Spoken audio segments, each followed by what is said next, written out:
हरि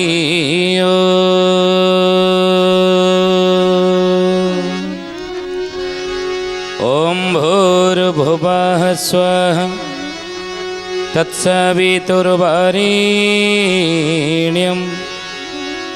भर्गो देवस्य धीमहि धियो यो नः प्रचोदयात्। नमस्ते अच्युतानन्दं नमस्ते जगन्नाथाय नमो जसवन्तानन्दं बलराम नमो नमः बलराम नमो नमः। बोलिए महापुरुष अच्युतानंद जी की जय। सुधी ज्ञानी गुणी मंडली आज अध्यायर आलोचना को आपण मानक स्वागत जनाऊँ। आज मालिका वचन आलोचन आम आलोचना करने जाऊे महापुरुष अच्युतानंद सहित श्री चैतन्य महाप्रभुंकर संपर्क कौन रही। अच्युत एवं श्री चैतन्य भितर संबंध कौन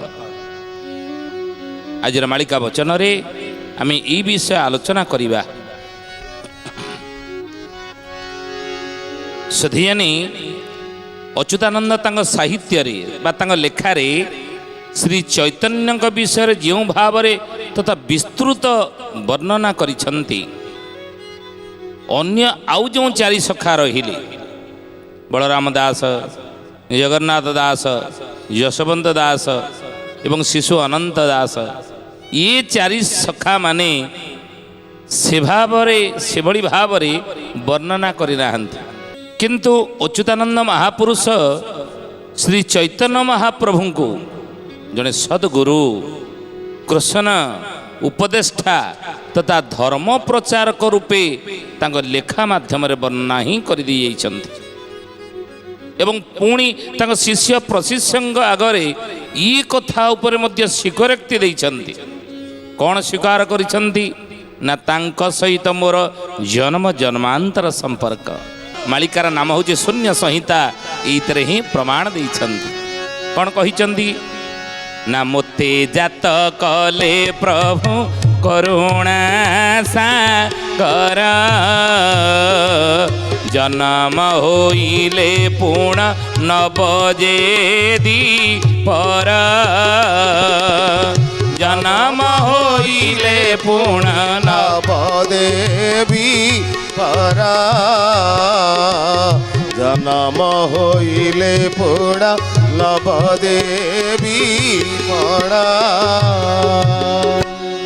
मालिकार नाम ହେଉଛି शून्य संहिता।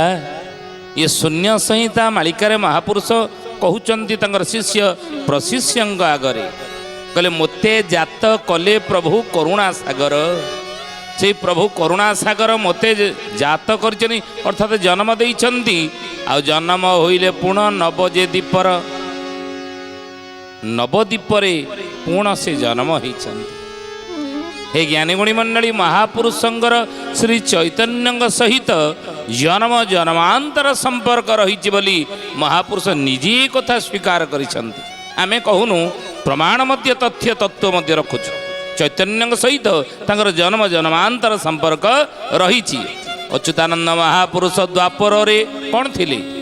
द्वापर रे महापुरुष कौन थिले ना सत्य जुगे कृपा जल त्रेतयारे नळ सत्य जुगे कृपा जल त्रेतयारे नळ सत्य जुगे कृपा जल त्रेतयारे नळ सत्य जुगे कृपा जल त्रेतयारे नळ द्वापरे कृष्ण सुदाम गोपी संगे खेल द्वापरे कृष्ण सुदामा गोपी संगे खेल।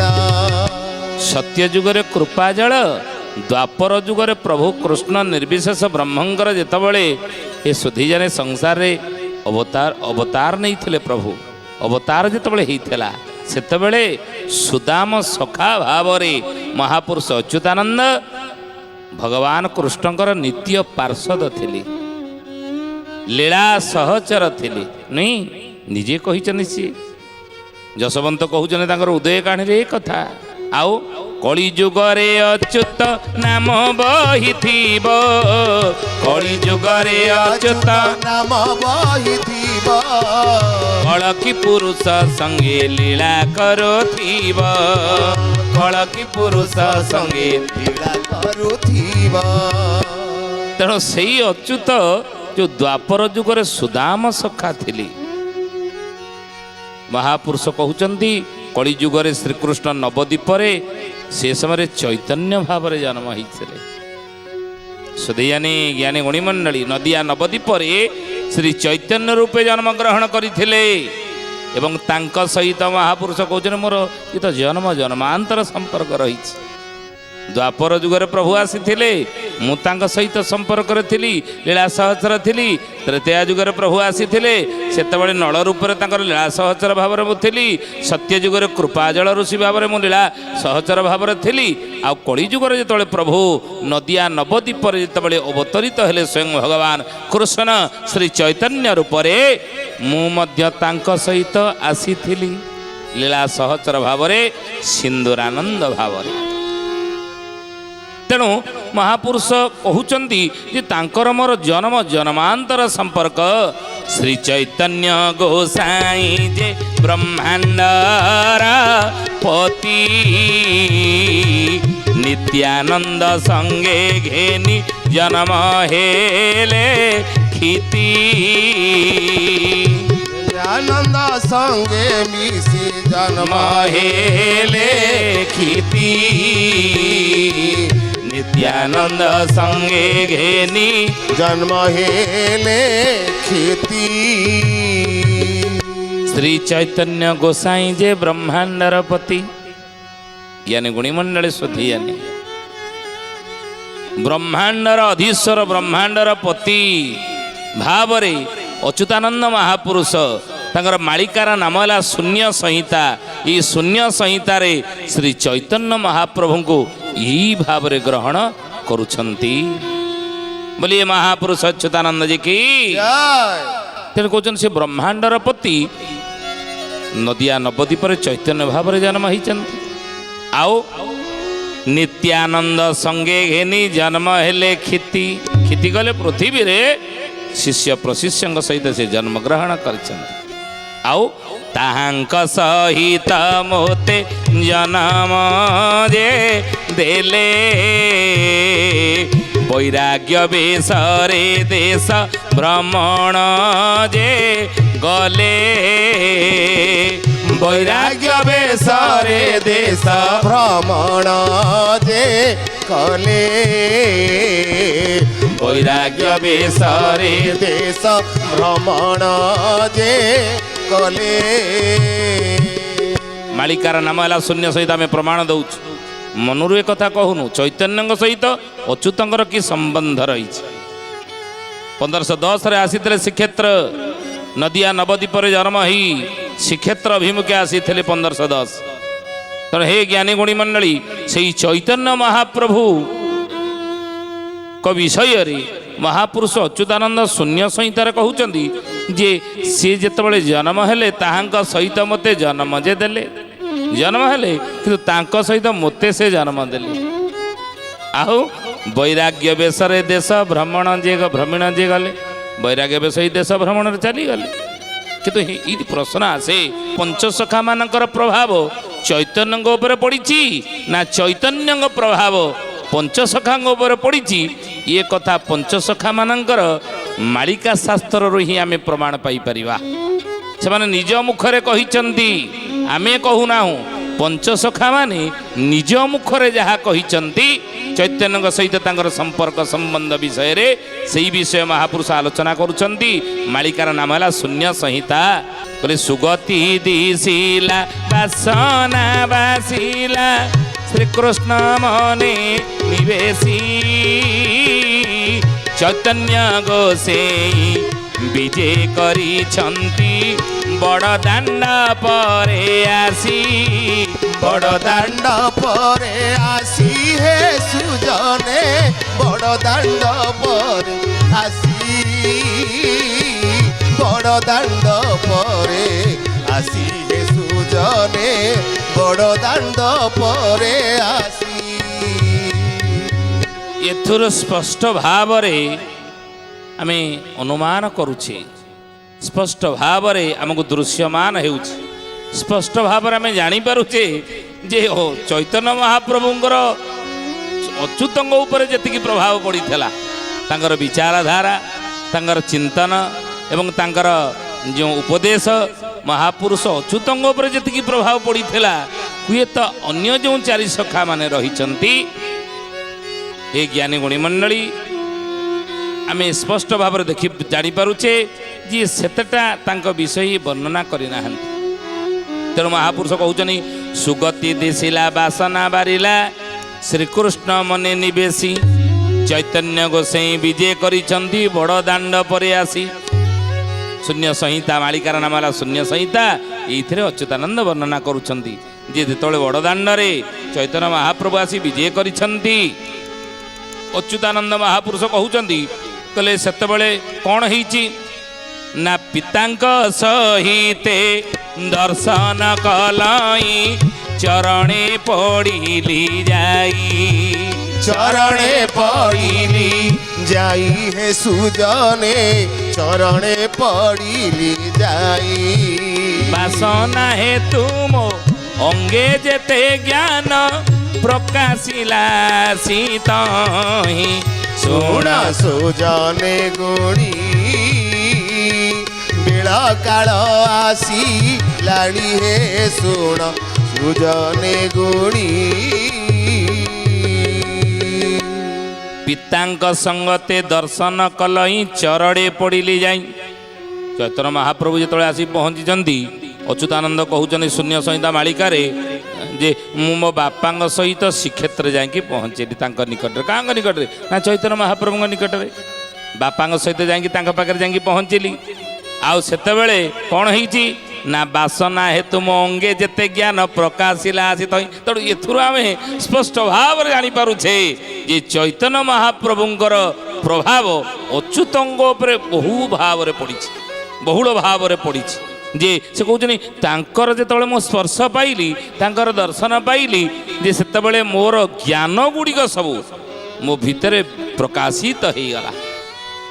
ଯେତେ ଜ୍ଞାନ ମୋ ଭିତରେ ଥିଲା, ପୂର୍ବ ଜନ୍ମର ଯେତେ ସବୁ ମୋର ଜ୍ଞାନ ଥିଲା, ପୂର୍ବ ଜନ୍ମର ଯେଉଁ ସ୍ମରଣ ମୋର ଆସୁନଥିଲା, ସେ ସ୍ମରଣ ମୋର ଆସିଗଲା। ପୂର୍ବ ଜନ୍ମରୁ କ'ଣ ଥିଲି, ବିଗତ ଜନ୍ମ ଗୁଡ଼ିକ ମୋର କିଭଳି ଭାବରେ ଘଟିଯାଇଛି ଏବଂ ୟା ପରେ ମୋର କେଉଁ ଜନ୍ମ ଗୁଡ଼ିକ ହେବ, ଏ କଥା ମୁଁ ଚୈତନ୍ୟ ମହାପ୍ରଭୁଙ୍କୁ ଦର୍ଶନ କରିସାରିଲା ପରେ ଇ ଜ୍ଞାନ ମୋ ଭିତରରେ ପ୍ରକାଶିତ ହେଲା ବୋଲି ଅଚ୍ୟୁତାନନ୍ଦ ମାଳିକାର ନାମ ହେଲା ଶୂନ୍ୟ ସଂହିତା।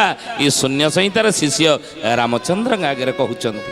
କ'ଣ କହିଲେ ନା ନାମକରଣ କରିବାକୁ ମୋତେ ଯେ ପ୍ରଭୁଙ୍କ ଆଜ୍ଞା ହୋଇଲା, ପ୍ରଭୁଙ୍କ ଆଜ୍ଞା ହୋଇଲା ହେ ସୁଜନେ ପ୍ରଭୁଙ୍କ ଆଜ୍ଞା ହୋଇଲା।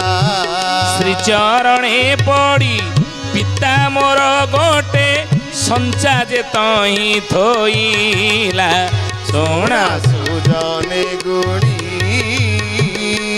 ବେଳ କାଳ ଆସିଲାଣି ହେ ଶୁଣ ସୁଜନେ ଗୁଣି। ଜ୍ଞାନୀ ଗୁଣୀ ମଣ୍ଡଳୀ ଶୁଦ୍ଧି ଜାନି ଦେଖନ୍ତୁ, ଧ୍ୟାନ ଦେବେ କଥା ଉପରେ। ବିଷୟ ଆମେ ଆଲୋଚନା ଆଜି କରୁଛେ ନା, ଅଚ୍ୟୁତଙ୍କ ସହିତ ଚୈତନ୍ୟ ମହାପ୍ରଭୁଙ୍କର କ'ଣ ସମ୍ବନ୍ଧ ରହିଛି, ଏ ବିଷୟରେ ମାଳିକାରେ କ'ଣ ମହାପୁରୁଷ ବର୍ଣ୍ଣନା କରିଛନ୍ତି।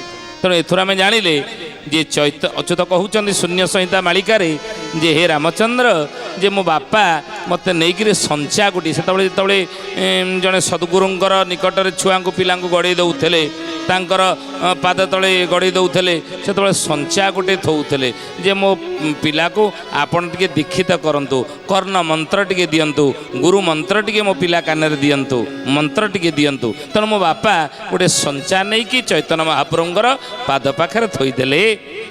ଅଚ୍ୟୁତ କହୁଛନ୍ତି ମୋତେ ତାଙ୍କ ପାଦ ତଳେ ଗଡ଼େଇ ଦେଲେ। जे ताकु टिके कर्ण मंत्र दियंतु एथुर आमे स्पष्ट बारी हुई एथुर आमे स्पष्ट जानी पारुचे जे अच्युत महाप्रभु चैतन्य महाप्रभु द्वारा दीक्षित होइथिले। चैतन्य महाप्रभु अच्युत गुरु भाव स्वीकार करिसंती गुरु भाव ग्रहण करिसंती। तेणु एथुर आमे जानिले जे अच्युत महापुरुष चैतन्य महाप्रभु द्वारा प्रभावित होइछंती। बोले महापुरुष अच्युतानंद जी की जय। मालिकार नाम हेउची गुरुभक्ति गीता। ये गुरुभक्ति गीतार तृतीय खंड रे महापुरुष पुनश्च ये कथाग्र स्वीकृति देवाक जाई कौन कहिचंदी वैशाख शुक्ल पक्ष एकादशी तिथि सोमवार महेंद्र जे जोगवर स्थिति जोगबड़ सिद्धि बाबू जोगबड़ सिद्धि जोगबड़ सिद्धि बाबू जोगबड़ सिद्धि। बोले वैशाख शुक्ल पक्ष एकादशी तिथि से दिन थिला। हे ज्ञानी गुणी मंडली ध्यान देवे अनेक प्रश्न करती आमे महापुरुष अच्युत को गुरु भाव ग्रहण करुचु से आमर गुरु अच्युत संप्रदायर मालिका संप्रदायर अनेक कहती से आमर गुरु किंतु अच्युतंकर गुरु की मैंने कहते जगन्नाथ महाप्रभु किंतु महापुरुष स्वीकार करिसेंती। जगन्नाथ प्रभुंकर पादपद्म सेवी मुंदिन अच्युत दास बोलाउछि कवि किंतु परक्षण से मालिका शास्त्र रे जो मालिका गुड़िकर नाम आम कहूचु जहाँ महापुरुष स्वयं लिखिंट निजे लिखिंट मालिकार नाम गुरुभक्ति गीता से स्वीकार करिसेंती मोर गुरु होउछनी चैतन्य महाप्रभु। चैतन्य महाप्रभु द्वारा मु प्रभावित होइछि द्वारा मु दीक्षित होइछि कौन कहिले किंतु अन्य केतक मालिकार से कहिचंदी जे चैतन्य महाप्रभु तांकर जने शिष्य सनातन गोसाई को निर्देश देइचंदी जे अच्युत को तुम्हें कर्ण मंत्र दियो किंतु प्रत्यक्ष हो बा परोक्ष हो किंतु से चैतन्य महाप्रभु निजर गुरु रूप रे ही स्वीकार करिचने महापुरुष अच्युतानंद कहले से दिन थिला वैशाख मास शुक्ल पक्ष एकादशी तिथि सोमवार महेंद्र जोग थिला महेंद्र बेला थिला आ सही समय रे सही जोगवर स्थिति रे कौन हैला ना हरि नाम देले मोते से दिन रे पुणा पिता पचारिले प्रभु किस तुम नाम पिता पचारिले प्रभु किस तुम नाम पिता पचारिले किस तुम नाम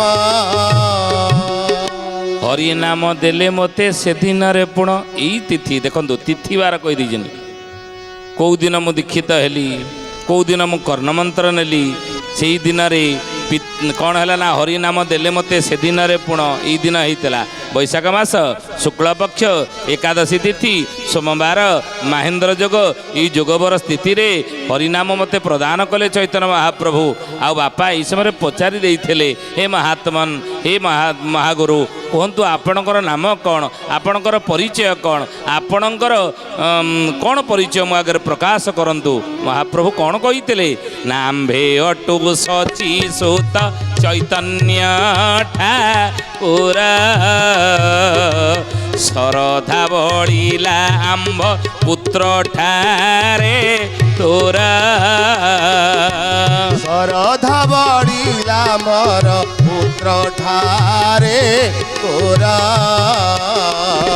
शरधा बड़िला मोर पुत्र ठारे तोरा।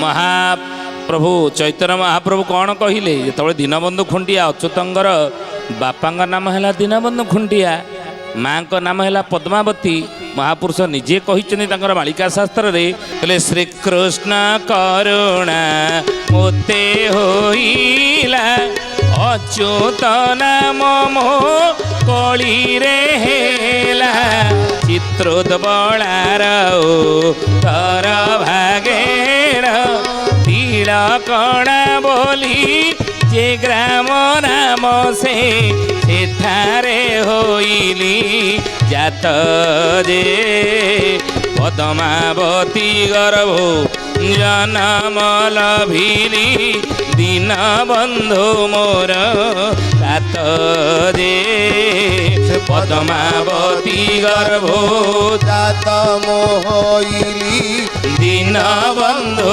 ମୋର ତାତ କହିଲେ ପିତା ହେଉଛନ୍ତି କି ମା ହେଲେ ପଦ୍ମାବତୀ, ପିତା ହେଲେ ଦୀନବନ୍ଧୁ ଖୁଣ୍ଟିଆ, ତାଙ୍କରି ଗର୍ଭରେ ମୁଁ ଜନ୍ମ ହେଲି।